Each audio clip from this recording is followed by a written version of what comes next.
Hello' everyone, যিহেতু আজি গাহৰি মাংস আনিলোঁ, দেওবাৰ হয়। মই বনাওঁ বুলি কৈছোঁ ঘৰত, সদায় মানুহজনীয়ে নহয়তো মায়ে বনায়।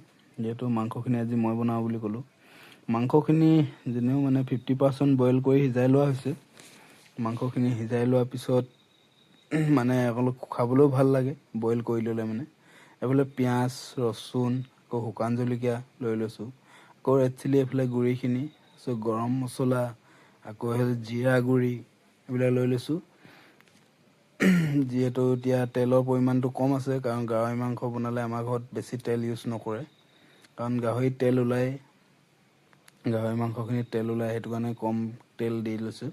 তাৰপিছত এইখিনি পিঁয়াজ, শুকান জলকীয়া, ৰচুন দি অলপমান কেৰাহীটোত গৰম কৰি লৈছোঁ। তাৰপিছত এইটো গাহৰি মাংসৰ চৰ্বি কেইডোখৰমান দি দিলে ইয়াত তেল ওলাবই, সেইকাৰণে চৰ্বি কেইডোখৰমানো চাই লওঁ।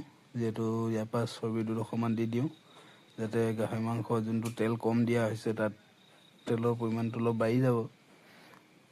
চৰ্বিত যিহেতু তেল ওলায় গাহৰি সকলোৱে জানে, কিন্তু দুডোখৰমান চৰ্বিও দি দিয়া হ'ল। দি পিনি এতিয়া এনেকৈ কেৰাহীটো লৰাই আছোঁ আৰু যিহেতু অকণমান তেল যদি ওলাই যায়, তাৰপিছত লাহেকৈ মাংসখিনি দি দিয়া হ'ব। তেজপাত দুখিলামান দি লৈছোঁ, যাতে গোন্ধটো তেজপাতৰ অলপ গোন্ধটো ওলাব, খাবলৈও ভাল লাগিব। কিন্তু বৰ্তমান মই এনেকৈয়ে বনাওঁ, আৰু যিকোনো মাংস এনেকৈ বনাওঁ, খাই ভাল লাগে। গাহৰি মাংসখিনি আকৌ বেলেগ ষ্টাইলত বনোৱা নহয়, আৰু ব্ৰইলাৰ, লোকেল হাঁহ, কুকুৰা যি বনালেও এনেকৈ বনাওঁ। একেই ষ্টাইলত বনালেও খাবলৈ ভালেই লাগে, অকল মাংসৰ গোন্ধটোহে সকলো মাংসৰ লগত নিমিলে। আৰু এইটো গাহৰি মাংসৰ গোন্ধটো বেলেগ হ'ব। এইফালে মছলাখিনি দি দিয়া হ'ল, মছলাখিনি দি অলপমান গৰম কৰি লোৱা হ'ব। এইফালে ভাতখিনিও পাতি থোৱা হৈছে, ভাতখিনি কিনাৰতে পাতি থোৱা আছে, চিটি মাৰিছে, ভাতখিনি হ'লেই আৰু মাংসখিনিহে বনি আছে। যিহেতু মাংসখিনি হোৱাৰ পিছত খাব পাৰিম। চাব বিচাৰে আপোনালোকে মাংস মানে যোনখিনি তেলখিনি চৰ্বি দিয়াৰ পিছত তেলৰ পৰিমাণটো অলপ বাঢ়ি গ'ল। নিমখ অকণমান দি দিছোঁ, যিহেতু মাংসটো গলিব, চৰ্বিখিনি অলপ গলিব। নিমখ দিছোঁ, হালধি দিছোঁ, চব তেলতে দি দিছোঁ।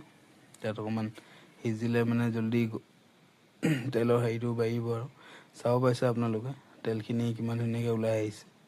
গাহৰি চৰ্বিখিনি থাকিলে মানে মুঠতে গাহৰি মাংসত বেছি তেল দিব নালাগে, আৰু কম পৰিমাণ তেলতেই গাহৰি মাংসখিনি খাবলৈ ভাল লগা হৈ আহে।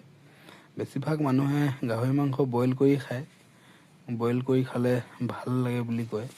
তো ময়ো খাই পাইছোঁ বৰ্তমান, কিন্তু মই নিজে বনাই পোৱা নাই বইল গাহৰি। কিন্তু বইল গাহৰি খাবলৈও ভাল লাগে, তাত কিবা টেঙা চেঙা কিবাকিবি দি দিয়ে। মই অৰুণাচল ফালে যাওঁতে গাহৰি বইল বহুত খালোঁ, কিন্তু বনাবলৈ নাজানো আৰু কেনেকৈ খায়, কেনেকৈ বনায়।